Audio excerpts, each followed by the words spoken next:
You are listening to episode number 55 with Joanna Rawbone.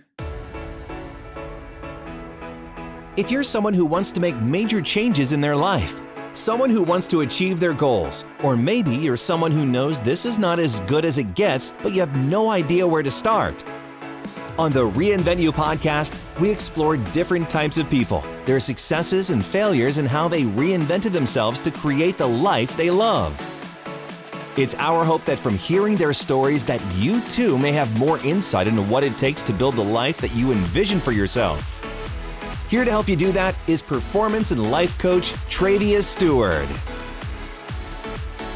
My guest today is Joanna Rawbone, who founded Flourishing Introverts to shift the extraversion bias in business and enable individuals to recognize their natural strengths so they can fulfill the potential without pretending to be something they are not.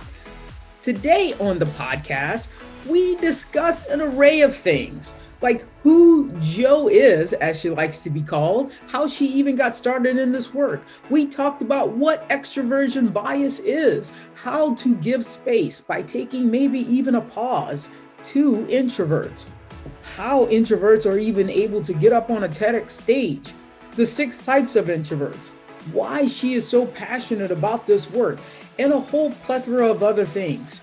Join me in welcoming right now, Joanna Rawbone.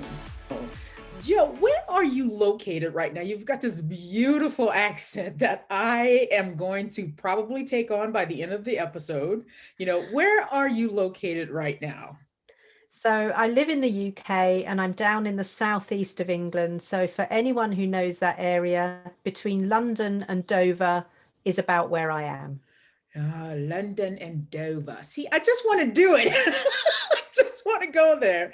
So, Jo, to get us going, start off, introduce yourself. Give us a little bit of context as to who Jo is today. Introduce yourself to our Reinvent You podcast audience.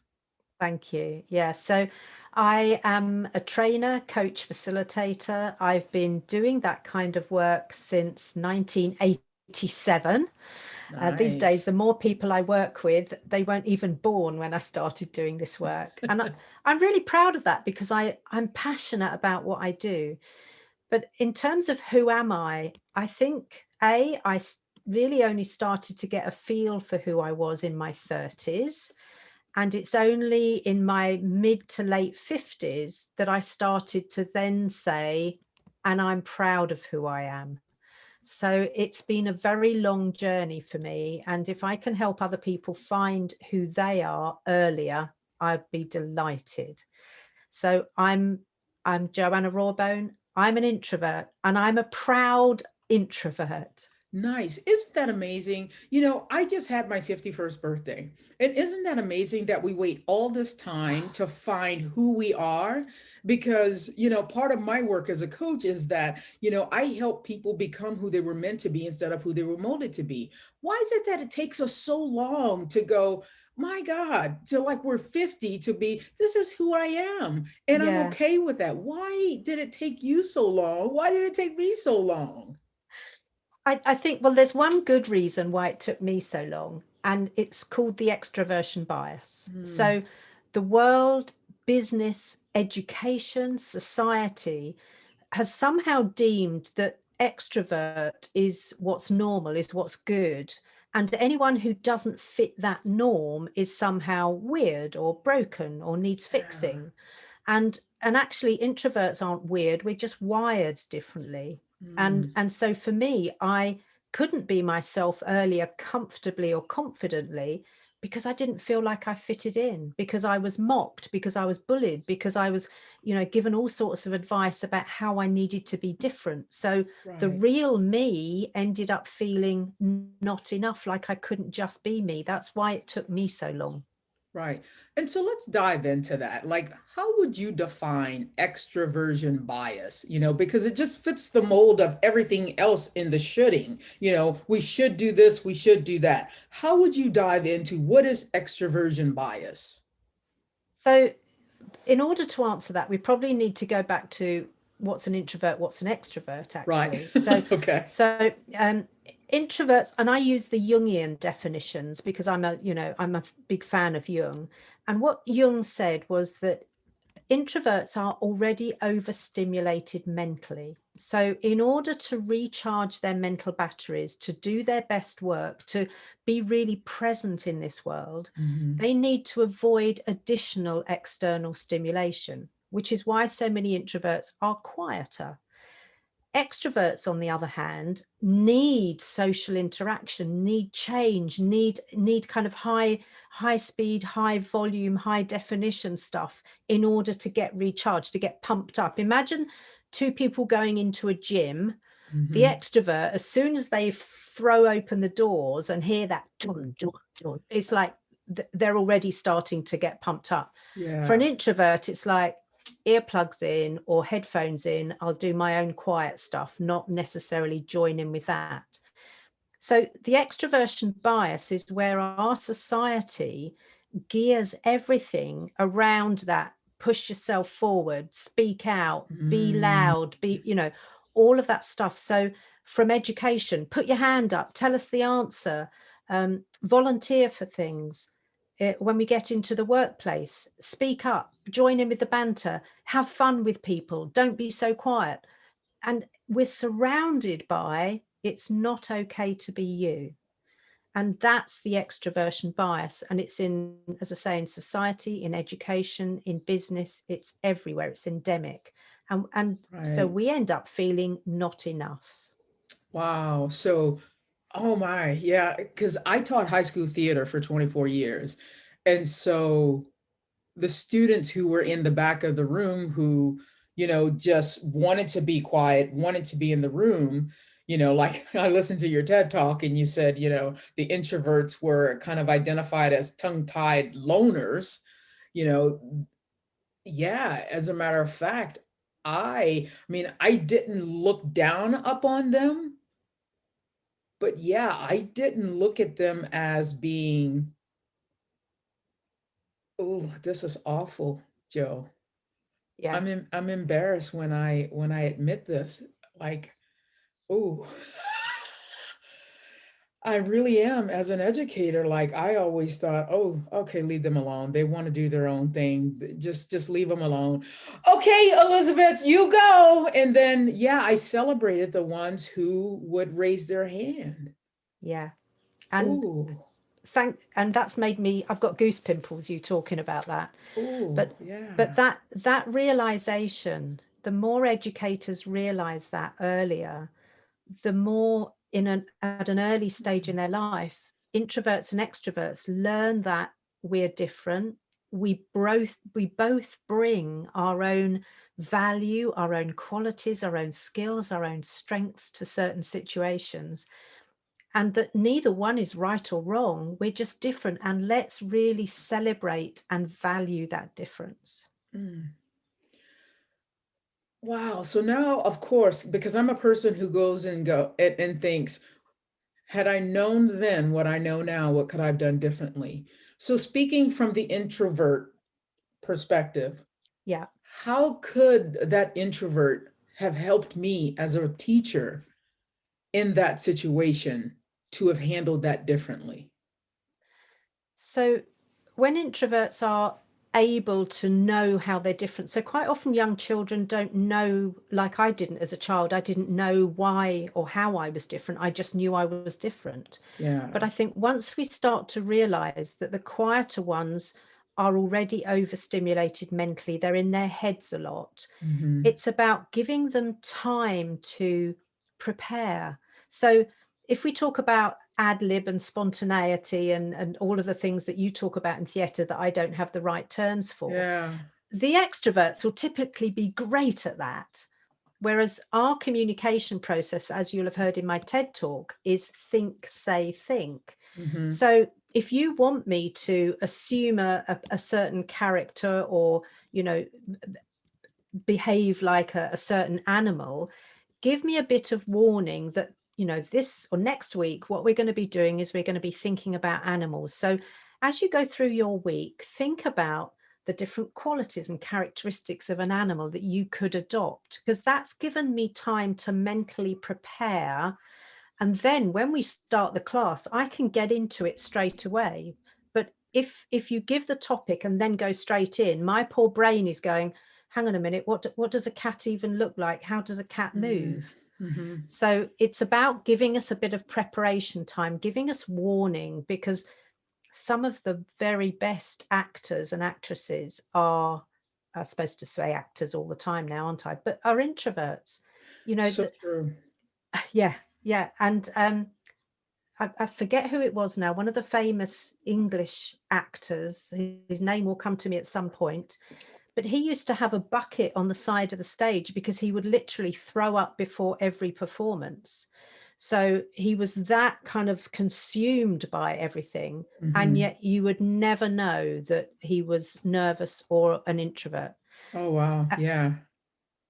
Yeah. So, One of my high school actors, this guy, Logan, he was classic introvert. I mean, when he came into my classroom, I was like, oh my God, I can't even really hold a conversation with this guy.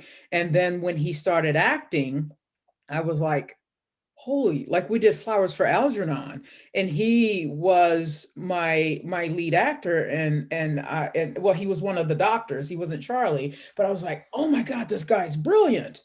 And he yeah, came alive on stage, and I was like, holy smokes. And that's where he really thrived on stage. You're yeah, absolutely right. So it's like, because we do you are absolutely right, Joe. Like when I hit the gym, like when I want to go and work out, like I have like EDM music in my ear, like boom boom boom boom, yeah, so I'm gonna do that. And so, but I notice about myself that I don't take the time to slow down. I don't take the time to pause. And so it's like taking the time to go, because mm, automatically it's like, oh, when someone else isn't going at my speed, it's hard to just slow down and go, oh, that kid's weird. Oh, that person's weird. Then they just are a loner. Oh my goodness. It is like if you just would pause yeah, for just a moment. Yeah. yeah, It's just a slight pause, right? yeah. A pause, give us space. So Give us space. introverts will speak up if they have something of value to add. Yeah. But what they won't do is they won't use airtime for the sake of using airtime. Yeah. But if they have something significant and of value, so it does mean we're prejudging what's going to be valuable, and that is a downside. Mm. But if it's already been said, I don't need to repeat it. It's already been said. But because of our think, say, think communication process, often there's not space in the conversation for us to get to the say part of our process because it's Yeah. already moved on. Now, somebody who's maybe, a good facilitator or a good coach or a good trainer, whatever, will recognize that and will deliberately create space, not to pick on them, but to Mm-hmm. actually create space and encourage, just as you said. So let's take a pause for a moment, just reflect, and then see what comes up for us, because that'll give us as introverts a chance to say, well, I've noticed this, or this is what I want Right. to contribute. Okay. Now, Joe, there is, because I'm thinking, I'm wondering, so some of my people are thinking right now, how do you discern between, okay, that's a creeper. That person is like the Unabomber. And that's just an introvert. Yeah. What are some obvious differences between those types? The first thing, yeah. So the first thing I would look at, and it's really hard to say this, but the first thing I would look at is I would be looking out for that communication process. So introverts are incredible observers, and that can freak people out slightly because Mm-hmm. we do notice everything. We might not want to make eye contact with you, but we'll be watching everything that's going on. So Okay. if you're not sure, and I always think it's dangerous in a way to assume or prejudge people, but what I would want to do is try and engage them in conversation and then just judge from that moment about, okay, if they're taking time to answer my questions, chances are they're an introvert.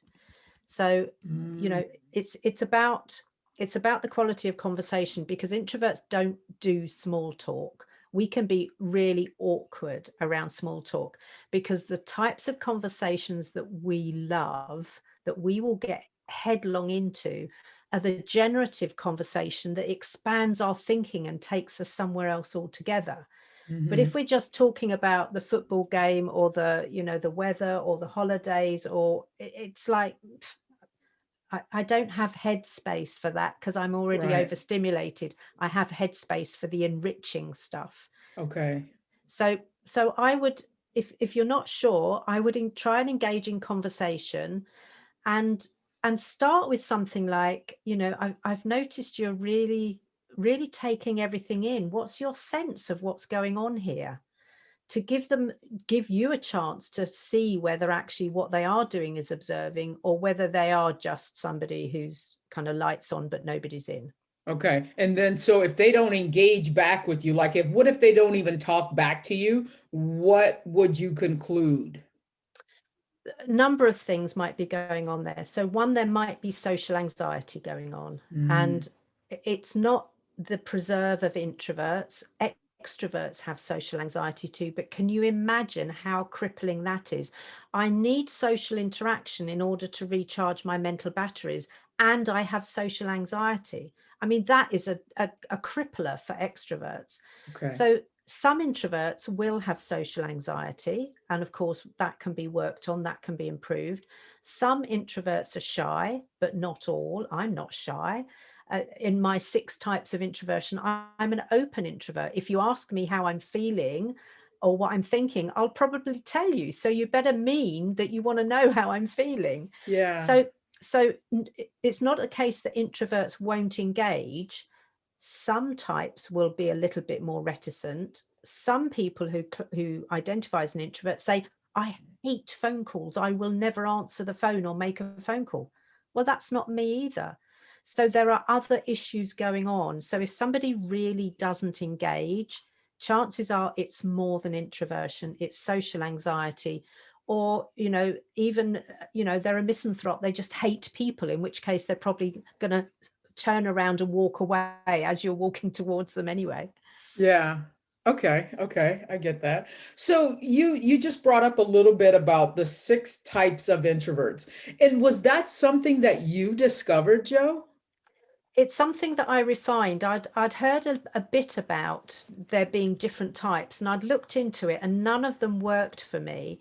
And because I am a Myers-Briggs practitioner, I kind of looked into it a bit more through the lens of Myers-Briggs, the Okay. MBTI. Uh-huh. And what I found is that once you know, because Myers-Briggs looks at other things, it's not only Mm-hmm. the introversion, extroversion, but it's also how you take in data, how you make decisions, and which of those processes you prefer. Mm-hmm. I'm just interested in helping introverts understand themselves, not the rest of those processes. Okay. Myers-Briggs does that fantastically. Although it's brought into disrepute, for me, it was still the most significant moment that had me go, aha, I know who I am now because I can see myself in that description. Right. So Take us back to that part when because that was your moment when you realized you actually weren't an extrovert, wasn't it?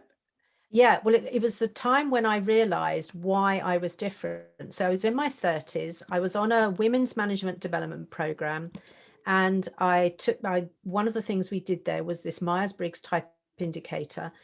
And it's just a standard test, lots of questions, or a standard questionnaire. And the results was just one small paragraph, and it was like someone was seeing into my soul.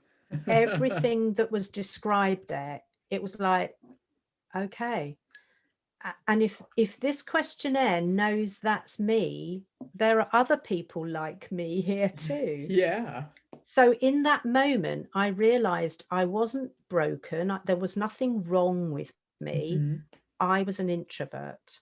And but in that moment, I knew I was an introvert, but I looked around at all my colleagues, all the successful ones, and they were all extroverts. So my uneducated mind at that point said, right, so now I know what I need to do in order to fit in and get on is be more extroverted. So now I knew the difference. I knew how to behave in a more extroverted way. So I then pretended for a couple of decades to be more extroverted, and got myself into burnout as a result, because Mm, it was so inauthentic, and I wasn't giving my mental batteries a chance to recharge because I was just pretending the whole time. right. Even after you had done the Myers-Briggs, you just continued to pretend. Yeah, because at that point it didn't tell me how to manage me. It Okay. helped me know who I was, it helped me recognize me. But what I hadn't grasped at that stage was that, so what I need to do is understand when I need to flex and use more extroverted behaviors in order to get onto the same page as someone else Okay. and build rapport, Right. and when I can retreat back and be more introverted, be more naturally me. Because your needs based on that battery kind of Mhm. recharging thing is one thing. Behavior is something altogether different. It's overlaid over the type. Yeah. So I can use extroverted behaviors anytime I choose, provided suitably recharged and I've got time to recharge afterwards. Okay. So I've emceed events of over 1,000 people. I've given conference speeches to over 1,000 people. I recharge first, I go on stage and I wow them, and then I go back to my hotel room. I don't want to speak to anyone for about an hour afterwards. I Mm, certainly don't want all of those, can I just ask you a question? Will you sign my thing? No, actually, I just need to take myself away, and then I'll come back when I'm fully recharged again. mm, So your type is not an excuse for your behavior, and got that's it. where people go wrong. So Okay. I've heard too many introverts say, I can't do that because I'm an introvert. I could never do that because I'm an introvert. Tosh. I can Hmm. do anything I choose, but it's my choice and I need to be recharged. Right. And it's kind of like just knowing what are your needs, right? So if you Yeah, know that you can go out, 40%, you got to come back and then just recharge your battery when you recognize that you're getting low. absolutely. Absolutely Perfect, right. perfect, perfect. So now, can we please get into? So I recognize that you said that you are an open introvert, because I know from your TEDx talk, first of all, before we get into the 6 types, how is an introvert? Because common sense, and that might show to my ignorance in thinking that an introvert can't even do a TEDx talk, because you clearly stood up there and did a 20-minute TEDx talk that I just listened to. How is an introvert able to get up and do a TEDx talk to begin with? So it's back to that. I can do whatever I put my mind to. Mm-hmm. Um, some of the some amazing world leaders are introverts. Some amazing Yeah. business leaders are introverts. Barack Obama, introvert. Oh, Warren I didn't Buffett, know that. yeah. Barack Warren Buffett, Obama. Yeah, I yeah, didn't know that. yeah. Okay. Warren Buffett, introvert. Bill Gates, introvert. Steve Jobs was an introvert. Yeah. The list goes on and on and on. So we make great managers, we make great leaders. What enabled me to get on the stage and do that was because I finally got mad enough. I got mad enough that introverts were being overlooked, were being treated badly, were being not being recognized for their natural strengths and skills. And I thought, somebody has to do something about this. And there are other TED talks around introverts, but I had to give my version of it because I had a personal story that went with mine. And if you listen really closely, there's a tiny moment where my voice almost breaks. I'm so emotional at that moment. And what enabled me to do it is something that I still talk about as my mantra today, which is purpose plus passion trumps fear. Ooh, yes, it does. Yes, it does. And Ah, I get goose pimples when I talk about that still. mm, And I had a purpose, I had the passion, which meant I could get on stage and do it. Was it easy? No. Was I shaking before I went on stage? Yes. Did it go across the way I wanted it to? Almost. But what I knew I wanted to do was to deliver it modeling introversion. So I wasn't all hypey and laughter and jokes. And this was a serious message, and it was yeah. measured and it was paced, because that's typically how an introvert will deliver. Right. I thought it was beautiful. I thought you did a wonderful job. Thank you. Thank you. Absolutely. Wow. Okay. Now let's jump into the 6 types because you said earlier that you're open. So from your TEDx talk, there's classic, engaging, connected, open, dynamic, and sociable. So Yeah. talk us through what those 6 really mean. Yeah. So the classic introvert is what we would probably call an introverted introvert. Okay. So they have those basic recharging needs that we've talked about that all introverts share. And on top of that, their behavior pattern is very introverted as well. So these are our great solo workers. These are the kids who will probably never put their hand up in class. These are the people who would never blow their own trumpet. These are the people who will go quietly about their business, who every weekend will be in blissful silence or just really calm, out for a walk maybe. It's not the big partying stuff. It's not even seeing lots of friends. It's just really calm. So these classic introverts typically hate it on a Monday morning when they go into the workplace and they, everyone asks, what did you do at the weekend? Because they know whatever they share is going to sound boring to other people, Right. but it's exactly what they need. So they have quite a small circle of friends. They're very good solo workers. They're very resourceful, very independent, very quiet, very unassuming, very humble. So, these are great people to have around an organization because they are calm. They don't do drama. They actually don't get involved in unnecessary conflict and cause issues. They're just quiet and get on with their stuff. So that's the classic introvert. Okay. The other 5 types are still introverts. They have that basic recharging need. They have that same communication method typically, but they have access to a range of extroverted behaviors that don't drain their batteries. So the connected introvert, unlike the classic who has just a tight circle of friends, the connected introvert is typically going to have way more in terms of their circle of friends. So if a connected introvert was having a big birthday party, they might invite 120 people to a party. And people would go, you're never an introvert, not having a big party like that. Yes, they are. But what you'll notice is every now and again, they'll pop out somewhere or they'll go to their bedroom or to the bathroom or outside because they just need to recharge. Then they can come back in. So they have a much wider circle, whereas a classic introvert on some of the other types, if they've got a big birthday, it'll be a discreet dinner party for 6. That's the kind of thing that goes on. Yeah.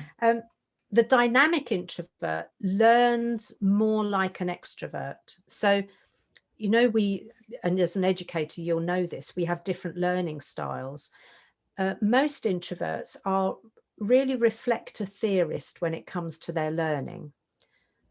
A dynamic introvert who has more of the extrovert style is going to be more of an activist. So if you throw them into that, okay, everyone behave like a cat, a dynamic introvert will probably get right into it.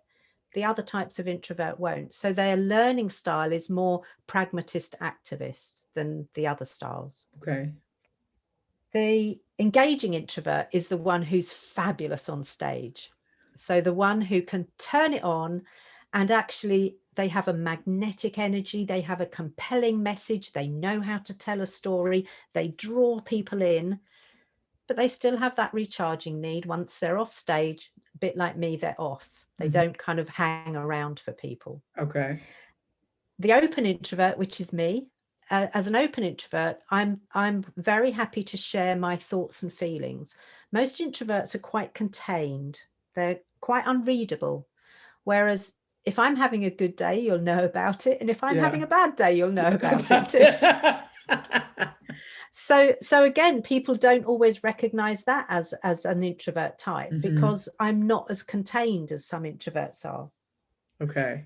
Then we have the sociable introverts, and the sociable introverts are the good networkers. Hang on a minute, you say? Introverts like networking, the sociable introverts do, Because they're good at that small talk. They're good at the conversational bits that most of us introverts really don't enjoy. Okay. They're good at introducing people and kind of, making connections between people. Mm-hmm.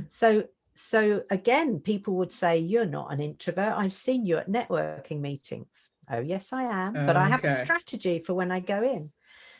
And then they're the 5 kind of types, but you can be a blend. So you could be an open, dynamic, sociable introvert. Oh, okay.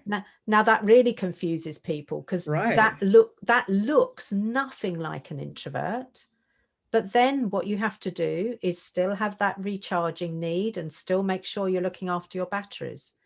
So these 6 types, it really helps people understand themselves better and therefore start to access their strengths, because they can say, well, yeah, I've noticed I am really good at networking. So how can I play to that as an introvert? And typically it's about, you watch those people at work, they ask great questions. They get Okay. the other person talking about themselves. Right. Wow. Thank you so much for that. Why are you so passionate about this work, Joe? Because I had too many decades of feeling like I wasn't enough, of feeling like Mm, I didn't matter, that what I said or thought didn't count, because there was never any space for me to get it in the conversation. yeah. And I've been working with international organizations for over 30 years now. And I got mad seeing that it wasn't just me that was being affected this way. It's so Mhm. many other people.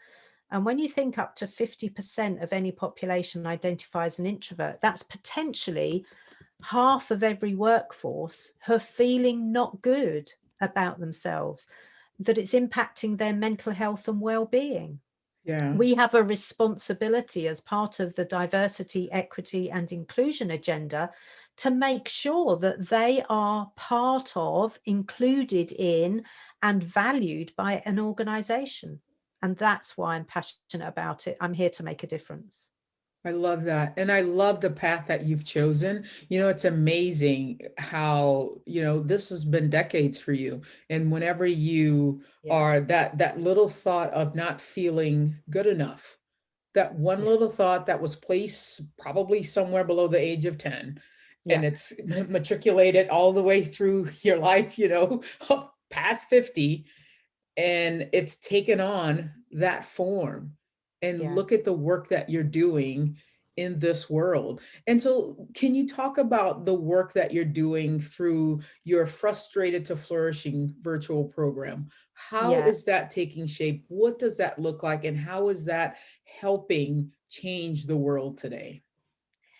Through Flourishing Introverts, I work on a kind of dual track. So I work with introverts, both one-to-one and in group programs, Mhm. helping them on the journey that I went on, to helping them from being frustrated that I didn't count, I didn't seem to matter, my voice was never heard, I didn't get considered for the special projects, I didn't get considered for the promotion, whatever their frustrations are, to that point where actually they have chosen to flourish.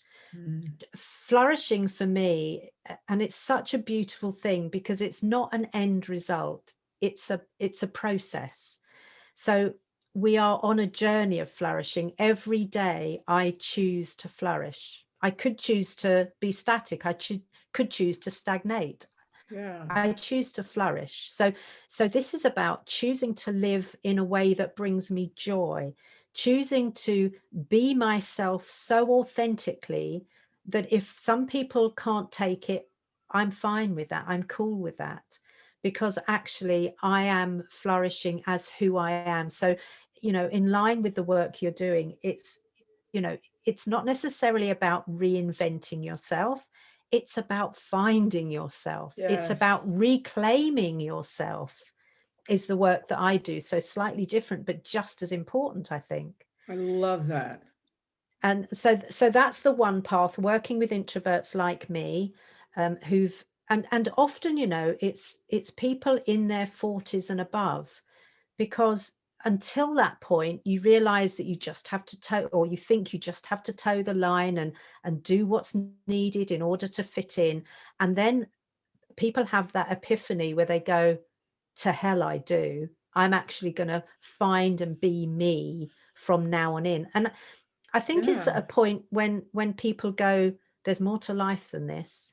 And the older we get, the less life typically there is, when you go, I'm not prepared to compromise myself anymore. Right. So that's the work with the individuals. I then work with organizations, and I call it cage rattling work. I want to shake them out of their complacency, out of this bias that means they're not creating a level playing field for everyone. So when I work with organizations, I conduct an audit that enables us to see where the bias exists in everyday practices and processes. A bit like you talked about, with your class. How are people treated in meetings? Are people given enough notice of meetings? Are they given a clear agenda that enables them to prepare before the meeting? What about problem solving? Do we do this talking out loud problem solving, or do we give people the problem that we want to solve a few days ahead of time so that they can go away and do their thought through stuff around problem solving? They can then bring that into the group for the spontaneity, but they've thought it through. They've had a chance to get clear in their own minds. Right. What about recruitment? Do we rule people out at interview stage if they don't answer a question quickly, or if they don't give a perfect answer? Or do we give them space to think about their answer and consider? And assessment centres, so many assessment centres, and I've spoken, as you'll have heard on my TEDx, I spoke to assessors who mark down people who don't contribute enough. So never mind the quality, it's the quantity that they were looking at, which rules introverts out and discriminates against us straight away. So there are so many areas within business where extroversion is deemed the norm, but let's respect this aspect of neurodiversity. And anyway, who decided it was us that was neurodiverse? Maybe it's the extroverts who are neurodiverse in the first place. Right. You're not passionate about this at all. You could Not at care all. less. Not at all. Absolutely. Oh my God. I've learned so much about this today. Thank you for gifting us with this topic today. I mean, I feel like, I wish I knew then what I know now about introverts, and I would have done some things. I would have provided a lot more space to my introverted students. And you can still do that now in your coaching. I So that can. it's I never can. too late. It's Never too late. Joe, where can people find you and connect with you today? The one-stop shop, if you like, is on my website, which is flourishingintroverts.com.